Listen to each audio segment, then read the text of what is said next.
স্মরণ করো যখন লোকমান তার ছেলেকে নসিহত করতে গিয়ে বলল, হে বৎস, আল্লাহ তাআলার সাথে শিরক করো না, কেননা শিরক হচ্ছে সবচাইতে বড় জুলুম।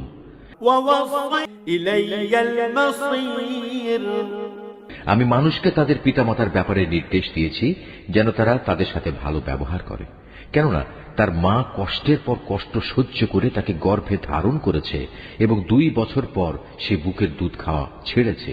তুমি তোমার নিজের সৃষ্টির জন্য আমার শুকর আদায় করো এবং তোমার লালন পালনের জন্য পিতামাতার কৃতজ্ঞতা আদায় করো। অবশ্য তোমাদের সবাইকে আমার কাছেই ফিরে আসতে হবে। তোমাকে এ বিষয়ের উপর পীড়াপিড়ি করে যে তুমি আমার সাথে শিরক করবে, যে ব্যাপারে তোমার কোনো জ্ঞানই নেই, তাহলে তুমি তাদের দুজনের কারোই কথা মানবে না।